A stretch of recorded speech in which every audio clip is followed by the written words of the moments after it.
Alipoota yakoleddwa mu district 16 eraga nti omugatte gwa buwumbi 2024 gwe gulabika okubanga gwasaasaanyizibwa mu ggwanga lyonna ng'okunoonyereza kulaze nti NRM ne President Museveni be basinga okusaasaanya ensimbi. Kumpi trillion 2 n'ekitundu zazaasaana. Now ebibiina mu bantu bonna abasaasanya ssente twakizudde nti ekibiina ekya NRM kyekyasinga okusaasaanya ensimbi nga ku nsimbi zino ze njogedde ekibiina kya NRM kitwalako ebitundu 7.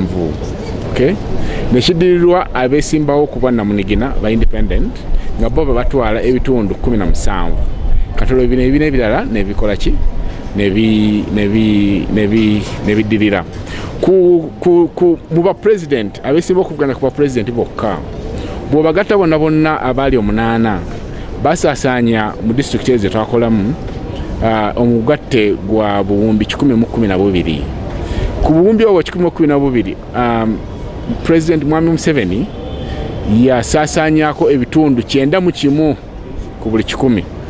Naddirirwa Mwami Mbabazi nokuddako Besigye eyasembayo okusaasaanya entono yali Maureen Kyalya. Omukwanaganya wa Alliance for Campaign Finance Monitoring abakoze alipoota eno Henry Muguzi ategeezezza nga amasinzizo ge gasinga okufuna okuvujjirirwa kuno. Kamu ku bukodyo obwakozesebwa abeesimbyewo okuvuganya kuba president ku bukulembeze bw'eggwanga so ne mu member wa parliament kaali kakuwa birabo nga batona ebirabo ne ssente eri abantu abatali bamu oba ebibiina by'abantu ebitali bimu. Mu lipoota yaffe twakizudde nti amasinzizo ge gasinga okuganyulwa mu mutima ogw'obugabi omulungi ogw'abannabyabufuzi.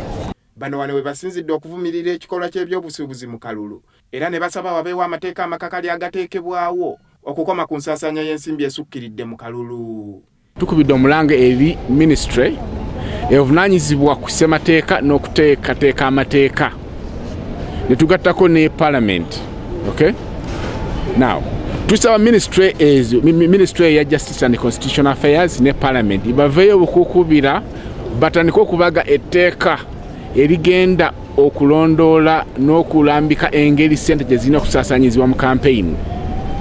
Ngeri ekimu ku biri mu tteeka eryo mulimu obuwayiro obukakata ku beesimbyewo okuvaayo ne banjula eri Abannayuganda wagye bazze ssente ze bagenda okukozesa n'engeri gye bazisaasaanyizza.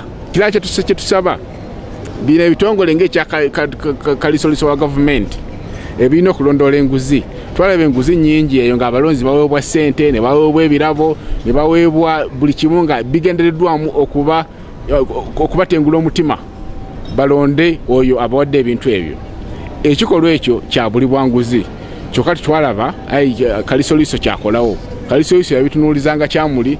Henry Muguzi wabula yennyamidde olw'okuba nti basalawo okwekubira enduulu eri ssaabaduumizi wa poliisi ya Uganda Major General Kale Kayihura okukwata abagaba ensimbi mu kalulu wabula ye ne yeebuzaabuza. Gamba nti emu ku nsonga egana poliisi okukwata abantu abo abagaba enguzi ezo etteeka teriri clear. Etteeka likola ki? Likontana. Kuba yagamba nti nno etteeka terimwawulira kikye bayita voter bribery ne voter facilitation. Okay? So nga ate woddayo n'osoma etteeka eryo etteeka liri clear byonna birirambika bulungi nti nno okugulirira omulonzi kitegeeza okumuwa essente oba ebirabo ng'ebirabo ebyo biyinza okuba mu bintu ebikalu. Ye ssentebe wa Transparency International Uganda John Mary Odoyi ono awanjaze wabeewo ekyamaanyi ekikolebwa okukomya omuze guno. Ate ye Cissy Kagaba ngono wa kitongole ekitakabanira okulwanyisa obuli bw'enguzi ategeezezza nga kino kye kiviirako okufuna abakulembeze ab'ekiboggwe. Members of parliament that are going to come, but are they really coming to serve, or they are coming because they expect business, and it's like a return on investment. And again, it isn't surprising that one of the things they do when they take over office, is to increase their emoluments. Because remember that they would have spent much more during the time of elections. They actually invest a lot in the process of buying, vote buying, in order for them to reap when they come to parliament. We've ended up having indebted politicians. Remember that in most cases, these are people that we borrow or are going to get loans in order to inject into the electoral process, in order to buy off people. No wonder most of them, the moment they come to parliament, again, the first thing that they do is to get loans. Ate ye Dr. Kiza ngono musomesa wa byabufuzi ku University Makerere wano wasinzidde n'atendereza abalonzi nti weewaawo omusimbi guyibwa mu kalulu abantu balaga obugunjufu ng'era abamu bagezaako okuwakanya abakulembeze ababi. In order to understand what is happening in the political terrain, we need to understand pre-campaign expenditures and how they may impact voter behavior. So we are seeing almost 98% of the pre-campaign expenditure dominated by one party, which nevertheless gets about 60.7% of the election result. Mu birala ebiri mu alipoota biraze nti ennyonyi President gye yakozesa mu kampeyini buli ssaawa yali epangisibwa miliyoni 7 ze bagamba nti ensimbi zino nnyingi nnyo bw'ozigatta ekiseera kya kampeyini kyonna ezaamala ebbanga lya myezi 3 beddu. Alipoota era esabye wateekebwewo ekkomo ku nnyongereza y'ensimbi ezigenda mu gavumenti ng'okulonda kugenda okutuuka kuba ensimbi zino ezisinga zisaasaanyizibwa mu byabufuzi eri ekibiina ekiri mu buyinza. Era bano basabye abeesimbawo mu kalulu akaakaggwa okuvaayo okwanja omugatte gw'ensimbi gwe baakuŋŋaanya okuva mu bantu na butya bwe baazisaasaanya nga wanenninga basinze kugisa kwe yakwatira ekibiina kya FDC bendera Dr. Kiza Besigye wamu ne President Museveni. Report of FACFIM on election campaign finance monitoring 2016 in 3, 2, 1, 0.